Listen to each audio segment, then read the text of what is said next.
بسم الله الرحمن الرحيم والصلاة والسلام على سيدنا محمد وعلى آله وصحبه أجمعين. رب اشرح لي صدري ويسر لي أمري واحلل عقدة من لساني يفقهوا قولي. إن الحمد لله نحمده ونستعينه ونستغفره ونؤمن به ونتوكل عليه ونعوذ بالله من شرور أنفسنا ومن سيئات أعمالنا، ومن يهده الله فهو المهتد ومن يضلله فلا هادي له، وأشهد أن لا إله إلا الله وحده لا شريك له، وأشهد أن محمدا عبده ورسوله وصفيه من خلقه وخليله، بلغ الرسالة وأدى الأمانة ونصح الأمة وكشف الغمة وتركها على محجة بيضاء ليلها كنهارها لا يزيغ عنها إلا هالك. قال الله تعالى في كتابه الكريم بعد أعوذ بالله من الشيطان الرجيم بسم الله الرحمن الرحيم: يا أيها الذين آمنوا اتقوا الله حق تقاته ولا تموتن إلا وأنتم مسلمون، واتقوا الله الذي تساءلون به والأرحام إن الله كان عليكم رقيبا، واتقوا الله وقولوا قولا سديدا يصلح لكم أعمالكم ويغفر لكم ذنوبكم، ومن يطع الله ورسوله فقد فاز فوزا عظيما. أما بعد، فإن أصدق الحديث كتاب الله، وخير الهدي هدي محمد صلى الله عليه وسلم، وشر الأمور محدثاتها وكل محدثة بدعة وكل بدعة ضلالة وكل ضلالة في النار. Brothers and sisters, assalamu alaikum wa rahmatullahi wa barakatuh. Inshallah, I would like to continue where we left off last week. We continued to discuss last week the situation going on in Gaza and how dire and horrific the situation is and how it gets worse and worse day after day. If we were to step here every single week, we could only say that it's been getting worse and worse and worse. But I want to focus the first half of the khutbah, inshallah, on what I stated last week. When I said at the end, the second half of last week's khutbah, I said that the solution should be the re-establishment of the Khilafah state. Now, we've heard this multiple times. If you've come here to UIC, you have heard it multiple times. We say that the solution is, we say that Allah subhanahu wa ta'ala says the solution in the Quran and the Sunnah is the unification of the Muslim Ummah under one flag, under one banner, under one state. This is the solution to all of mankind's problems. The implementation of the rules and the laws of Allah subhanahu wa ta'ala is the solution to all mankind's problems. It is what will bring humanity from darkness back into light. But I would like to take a little bit of time to think and contemplate on what is the Khilafah. What is the Khilafah state that we're calling for? That so many Muslims around the world that are calling for. That we say is the solution to all of our problems and humanity's problems, Muslim and non-Muslim alike. And we will discuss the importance of the Khilafah and the importance of having an Amir, a leader, a Khalifa, ruling the state, implementing the laws of Allah subhanahu wa ta'ala. First and foremost, the Khilafah is the Islamic entity that implements the rules of Allah subhanahu wa ta'ala. It's not a secular country, it's not a secular entity, it is an Islamic entity that does not rule by democracy, does not rule by secularism, does not rule by socialism, rules by Islam. Islam, the way of life that was sent down to us through Sayyidina Muhammad sallallahu alaihi wasallam over 1400 years ago. This way of life that solves all of our problems. This is what the Khilafah is. It's merely a state. It's merely a country like one of these countries that implements Islam. And at the leader of the state, the Khalifa. Or you could use many synonyms. The Imam, the Sultan, the Amir, the Khalifa, so on and so forth. The one that is executing and implementing these laws. Not making laws based off his whim and his desire and what benefits him and trying to abuse his position of power. That is the opposite of what the Khalifa is. The Khalifa is somebody that takes care of the affair of the people within his state. Again, whether Muslim or non-Muslim, that's why it's important to understand when we say that Islam was sent down as a mercy for all mankind. And Sayyidina Muhammad was sent to all mankind, not to the Arab only, not to the Muslims only. Because this leader, this Khalifa, will implement justice, absolute objective justice, and provide for you, and provide for him, and provide for wherever you come from, whatever nationality, whatever ethnicity, even whatever religion. As long as you are under the state, you are under the care of the Khalifa. And he will be asked in front of Allah subhanahu wa ta'ala from every single one of his citizens, every single one that he was supposed to take care of. But more realistically, we want to visualize. We want to take a journey to understand what it would be like to live under the state. Because when you understand what it's like to live under something, and you're so excited to see it, it's going to be a larger motivation for you to work towards it. Now, the problem is that we can't realize what Islam as a way of life is. Islam as a state is. Because the Ottoman Empire, the final Khilafah, you could say, the final Islamic state, was dissolved in 1924. So now, we did not see it, our parents didn't see it, most likely our grandparents didn't see it, maybe our great-grandparents were very young on the final years of the Ottoman Empire, which it was very weak at that time. It was called the sick man, from how weak it is. And there was a lot of flaws, and there was a lot of betrayal going on within that state. So we can't realize, nobody within the past 5-6 generations could realize what living under Islam is. But I would like to give a couple examples so we can try and visualize, again, what does it mean to live an Islamic way of life? What does it mean to have a leader that you gave a pledge of allegiance to, that swears to protect you and take care of you no matter what? And that's his number one priority, not looking for his own self-benefit. For example, under the Khilafah state, under the economic system of Islam, riba will be abolished. There will be no such thing as riba. There will be no such thing as banks giving out interest-based loans. There will be no such thing as credit cards, on a small scale and a large scale.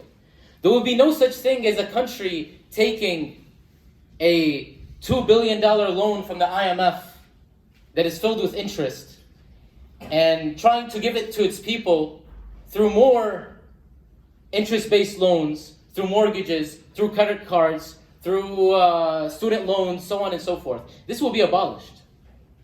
The currency in Islam will be based off of gold and silver alone. A currency that does not have inflation, that will not increase in value or decrease in value. That one year when the economy is good, the currency is very well, and products are very cheap. But the other year, when the economy is very bad, the prices go up, and the value of the currency goes down. That does not exist in Islam. There's no inflation in Islam. When your currency is based off of gold and silver, it is a set value. It will not decrease in value. That means there is no such thing as economic crisis. There's no such thing as Great Depression. There's no such thing as inflation and gas prices that nobody can even, you don't even have the money to pay gas last year in the summer. When you have a gallon of gas going up to almost $6. That doesn't exist under the Islamic State. That would not exist under the Khilafah. But most specifically, the state would not oppress its citizens and push them in a corner in an economic perspective, in an economic situation, to the point where your only option to survive, where your only option to get an education is to get an interest-based loan. The only way to get a house is to get a mortgage that is interest-based. The only way to get married is to get some sort of loan to pay for your bills, to pay for your home, to pay for your apartment, to pay for your wedding, the venue and all that stuff. That would not exist under Islam. There is no such thing as interest. There is no such thing as riba. And more specifically, when it comes to your personal life under the Islamic State, poverty does not exist. Now I'll give a few examples before I discuss in our reality. What does that mean that poverty doesn't exist? Today, around the world, poverty and world hunger and famine is almost an unsolvable problem to the world superpowers. When it comes to capitalism and socialism, it is an unsolvable problem. We cannot solve the issue of poverty. We can't solve the issue of world hunger. We can't solve the issue of famine. In Islam, it does have a solution.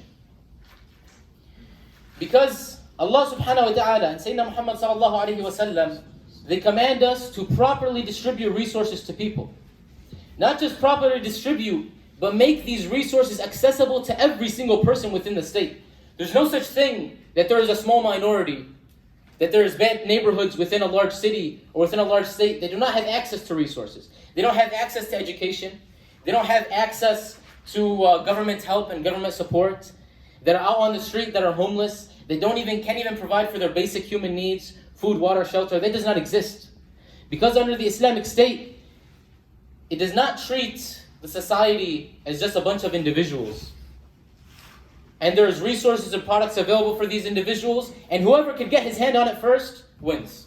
No. Under the Khilafah, the Khalifa, the leader, will make sure that every single human being, and when I say every single, that is literal, not figurative. Every single human being within the state has his basic needs met. Every single person has the ability to reach these resources, has the ability to get a job, has the ability to get an education.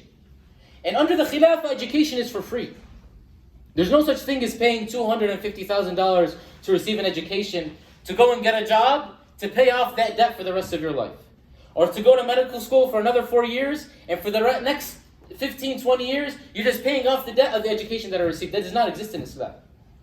In the Islamic State, the Khalifa wants to promote education, wants to promote seeking knowledge, wants to promote prosperity within a society, and this becomes readily available for everybody. Whether you want to seek scientific knowledge, scientific education, whether you want to seek Islamic knowledge and Islamic education, or whether you want to seek in any different field, it will provide you these resources. Because at the end of the day, this is what it means for a state to take care of the affairs of the individuals within a society. Rasulullah sallallahu alayhi wa sallam, he says in a hadith, الناس شركاء في ثلاث الماء والكلأ والنار. Imagine, wallah, this is a beautiful hadith. We don't hear it often because it's not applicable today. It doesn't make sense, it doesn't even apply today in the society that we're living in. Rasulullah sallallahu alayhi wa sallam, he says that the people are partners in three. Yani they are owners in three things: water, pasture, and fire. That is the ownership of the people. In Islam, that is known as public ownership. We probably can't even wrap our heads around what does that mean. We own all bodies and sources of water as people.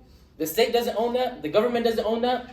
We don't have to pay for water, whether that be for drinking, whether that be for use. You own that as a citizen under the Khilafah state. You don't pay for that. All of the petroleum and all of the oil that is being mined throughout the Muslim world, imagine this. Trillions of dollars worth of oil.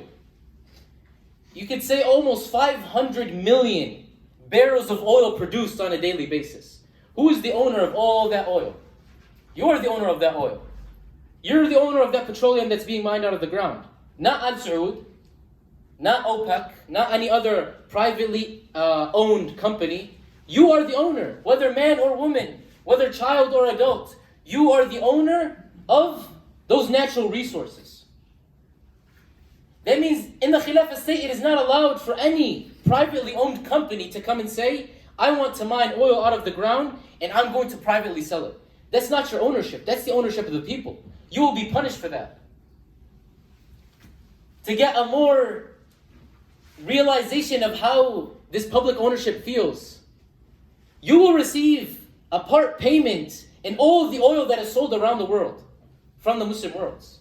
However hundreds of millions of barrels of oil that I'm producing a day out of Saudi, out of the desert, that is being sold and imported to outside countries, you get a share of that because you own that. The state doesn't own that.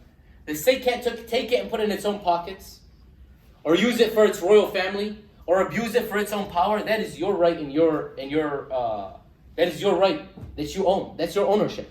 Same thing with all the natural resources that are mined out of Africa.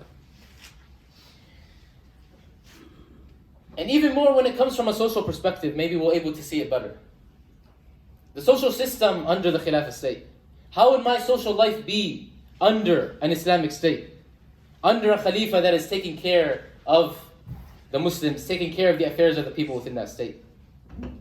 Everybody here knows how hard it is, maybe nearly impossible, to live an Islamic way of life in the world that we live in today. Whether you live in America, or any Western country, or Eastern European country, or within the Muslim countries themselves. Whether Arab or not Arab. It's almost impossible to live an Islamic way of life. Why? Because even back home, the idea of interest has increased. Almost all banks are interest-bearing banks, and they give out interest-bearing loans, and so on and so forth. If you want to purchase a car, it has to be done through interest. If you want to purchase a house, and from how bad the economic situation is back home, you are forced to do so. If you want to survive, you have to go and get a loan from the bank. That's just one example comes from a financial perspective.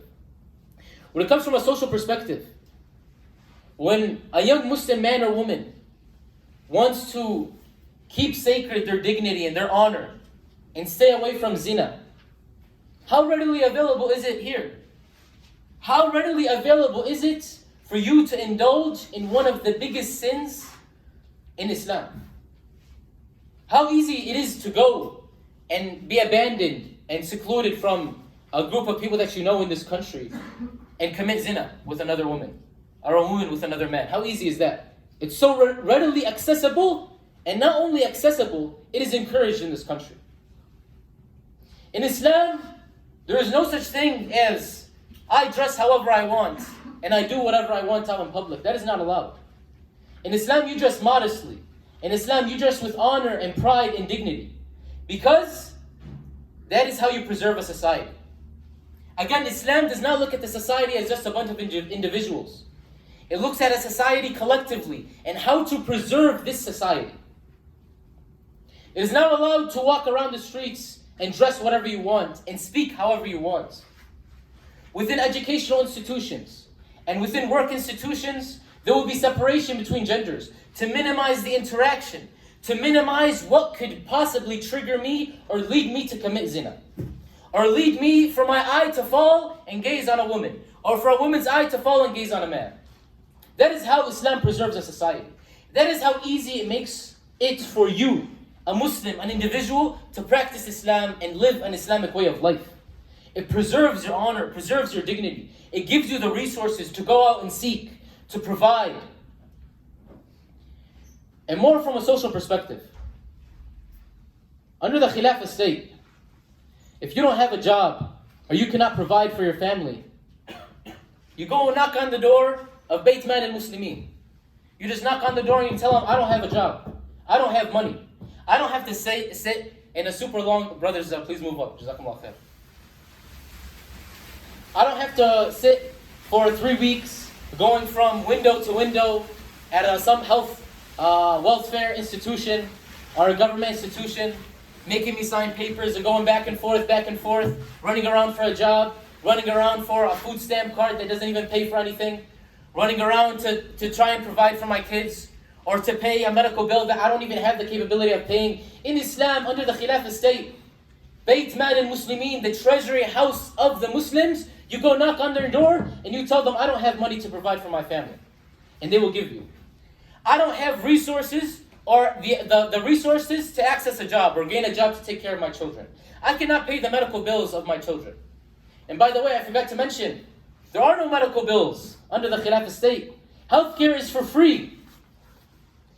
You should have the right to get surgery, to receive medication, to receive care, all under the care of the state. Because that's the job of a country, right? That's the job of a system. That's the job of the Khilafah, to take care of your affairs from every single aspect. From an economic aspect, from a social aspect, from a political aspect, from an educational aspect. That is why we call it the solution for all mankind's problems. And I have done a large injustice in describing what the life under the Khilafah state is. Large injustice. Just go and read how life was during the time of the Khulafa al-Rashidin. How the life was under the Umayyad Empire, or under the Abbasi Empire, or under the Uthmani Empire. When Umar ibn Abdul Aziz, and this is just to get you a close picture of how much honor and how much responsibility the Khalifa has to take care of your affairs. Umar ibn Abdul Aziz, when he was the Khalifa, he didn't even have enough money to buy clothes for his children on Eid. Imagine. The Khalifa of the state. You know how large the Abbasi state, the Abbasi Empire was during the time of Abdul Aziz? It wasn't just Mecca, Medina, maybe Bilad al-Sham. It was the whole entire Arabian Peninsula. It was all of Bilad al-Sham. It was all of Western Asia, of what we know as today, Iraq, Iran, Afghanistan, even parts of North Africa. The leader of this probably largest nation in history didn't even have enough money to buy his children clothing for Eid. Why? Because he was too busy making sure you and my parents and your children and your uncle and your father and your friend and me had clothes on our back. And we had the resources to provide for our families. And we had the resources to go and seek an education and learn and prosper under the state. And he wanted to make sure that the dignity and the honor of a society was preserved from a social perspective. To make sure you will not fall into sin and you will not fall into haram. Because that's his responsibility at the end of the day, to take care of your affairs. Or when Umar ibn Khattab radiallahu anhu, when he became Khalifa, few years after the death of Rasulullah sallallahu alayhi wa sallam, few years after the establishment of Islam, the amount of justice he was able to provide, he removed and took down the section in Al-Masjid al-Nabawi that Rasulullah sallallahu alayhi wa sallam built, made for the homeless and the poor people. Because there was no more poor people left. There was nobody left that did not have a job, that did not have food, water, shelter, that was not clothed, that did not have resources to provide for himself and his family. There was nobody poor in the state left, and here you have in America, 35 million people live below poverty line. 35 million. And either they live on the street, or they live in Section 8 housing, or they don't have a job, or they're homeless, or they're out on the streets taking drugs and drinking and falling into addictions that the state doesn't even care about. In America, the richest, strongest country in the world, you have 35 million. At the time of Umar al-Khattab, zero people lived below this poverty line. 0 people didn't have food, water, and shelter. This is what it means to have a Khilafah state. This is why we're always talking about it. Because we're living in a time, in a society, in a world today where we need it so badly. And if we cannot envision it, and if we cannot realize what it means to live under a state, to live under one ruler that takes care of your affairs, that takes care of you as if you are his own son, then how can we ever have the motivation to work towards it? Wallahi, brothers and sisters, this is the greatest position that Allah subhanahu wa ta'ala could ever choose for you, is to choose you to carry the da'wah of Islam. To choose you to carry humanity from darkness into light. To choose you to work, to bring back this Khalifa, bring back this Amir. Wallahi, the greatest position that Allah subhanahu wa ta'ala could ever put you in is to choose you to work for His sake. Imagine, not work for my own sake or for my family's sake, for the whole entire Muslim ummah, to choose you for that. So be from the ones that are working towards resuming this Islamic way of life. Be from the ones who puts their brothers and sisters' needs before his. Be from those who want to see the justice and the light of living under Islam. Living under a Khalifa that can take care of me. That, as Rasulullah sallallahu alayhi wa sallam described, someone that I truly seek protection behind and someone that I truly fight behind, as he says in a hadith. إِنَّمَا الْإِمَامُ جُنَّةٌ يُقَاتَلُ مِنْ وَرَائِهِ وَيُتَّقَى بِهِ. That truly the Imam, truly the Khalifa, he is a shield in which the Ummah and the Muslims and the believers are protected behind, and which they fight behind as well. Everybody is longing to go help and fight his brothers and sisters in Gaza, but there's nothing that we could do. There is nothing that we could do. We wish that we were there in the battlefield with you. We wish we were there in the hospitals with you, taking care of those that are in need. Removing those, our brothers and sisters and the children and the elderly from under the rubble. We wish that we were there. We wish we were in those tunnels with those brothers, fighting against the enemies. That's what we wish. We want to die in the sake of Allah subhanahu wa ta'ala. But Allah subhanahu wa ta'ala has not granted that position for us. But guess what? We can make a decision. We could be from those who Allah subhanahu wa ta'ala chooses, not just to fight for His sake, not just to remove those from under the rubble, not just to provide for the needy, not just to give sadaqah. Be from those who work to give pledge of allegiance to this Khalifa. Be the one who works to bring back Umar ibn Khattab, Umar ibn Abdul Aziz, Muhammad al-Fatih, Sultan Abdul Hamid, Tariq bin Ziyad, Abdul Rahman al-Dakhil, Allah subhanahu wa ta'ala, you could be from those people. And we ask Allah subhanahu wa ta'ala to make us all from those people. And give us this position and this power and this will and this resource and the motivation to work towards re-establishing the state. أقول قولي هذا واستغفر الله لي ولكم ولسائر المسلمين فاستغفروه إنه هو الغفور الرحيم.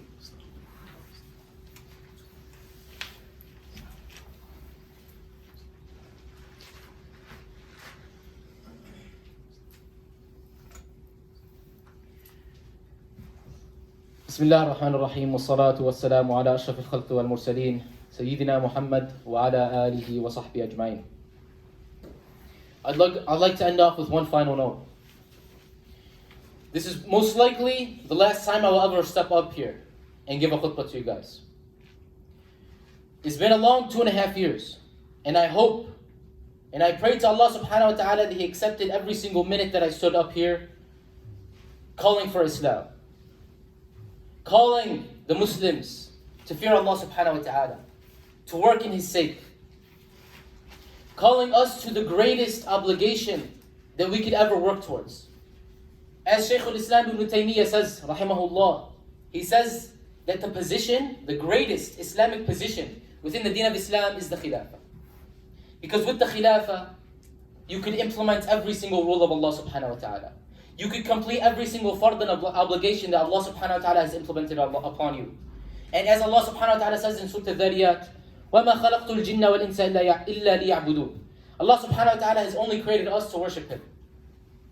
So what greater obligation can we work towards than working to fully worship Allah subhanahu wa ta'ala on the most complete and perfect level through having this state.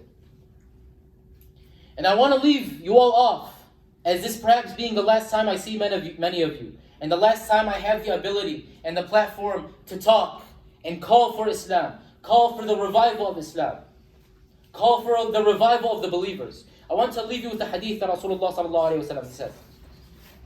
قال رسول الله صلى الله عليه وسلم لا تزال قدم عبد يوم القيامة حتى يسأل عن أربع عمره فيما أبلاه وشبابه فيما أفناه وماله من أين اكتسبه وفي ماذا أنفقه وعلمه ماذا عمل به. Rasulullah sallallahu alayhi wa sallam, he says that the believer or the slave, his feet will not move on the day of judgment until he is asked about 4 things. His life, what did he do with it? Your whole entire life, the 20, 30, 40, 70, 80 years that Allah subhanahu wa ta'ala gave you in this dunya, what did you do with it? Did you worship me?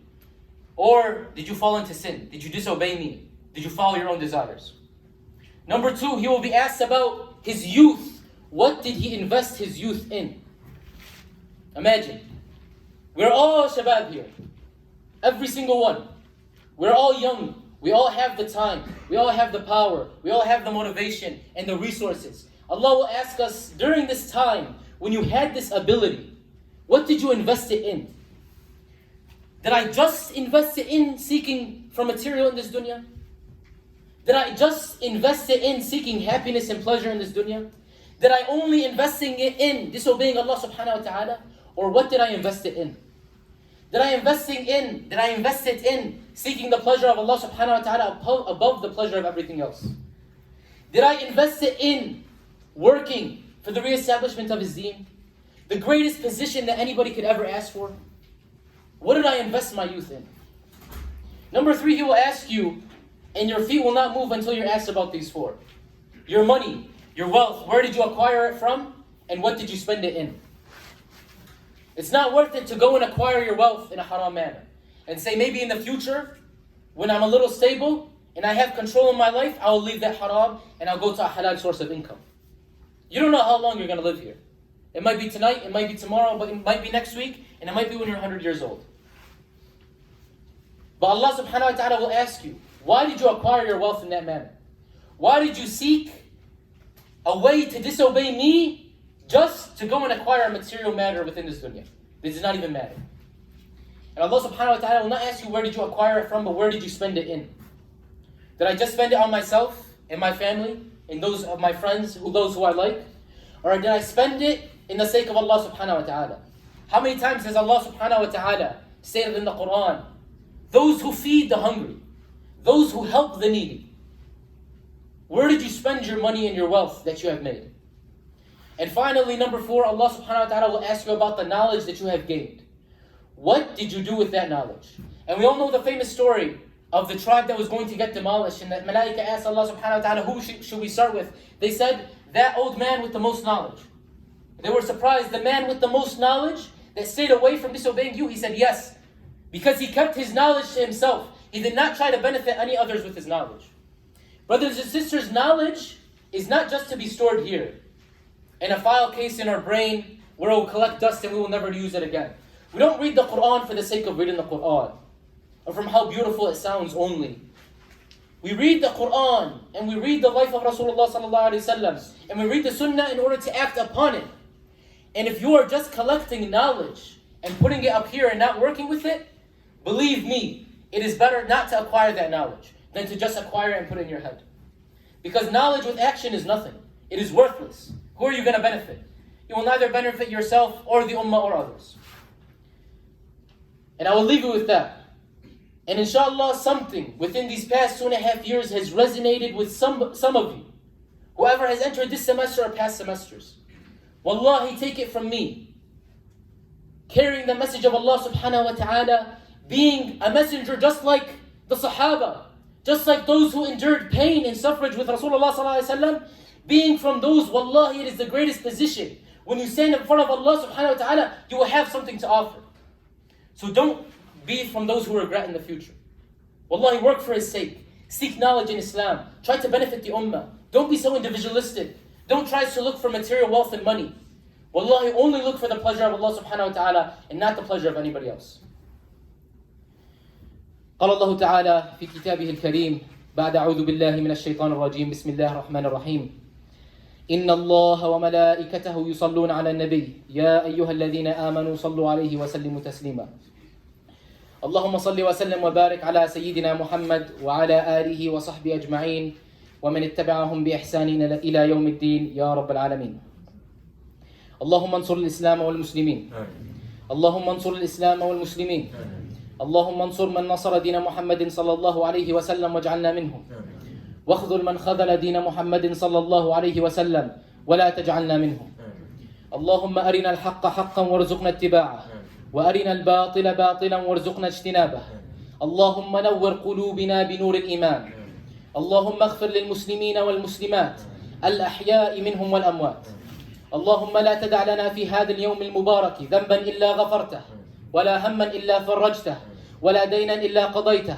ولا مريضا إلا شافيته وعافيته ولا حاجة من حوائج الدنيا إلا يسرتها يا رب العالمين اللهم انصر إخواننا في غزة وفي فلسطين اللهم انصرهم نصرا عزيزا مؤزرا يا رب العالمين اللهم مكنهم وثبتهم في الأرض يا رب العالمين كما مكنت سيدنا محمد صلى الله عليه وسلم وأصحابه يوم بدر اللهم أطعم جوعاهم يا رب العالمين واسق جوعاهم يا رب العالمين وتقبل شهداءهم يا رب العالمين وانصرهم على أعدائهم يا الله أقول قولي هذا واستغفر الله لي ولكم عباد الله رحمكم الله إن الله يأمر بالعدل والإحسان وإيتاء ذي القربى وينهى عن الفحشاء والمنكر والبغي يعظكم لعلكم تذكرون واذكروا الله يذكركم وادعوه يستجب لكم ولذكر الله تعالى أعلى وأولى وأعز وأجل وأتم وأهم وأكبر وأقيموا الصلاة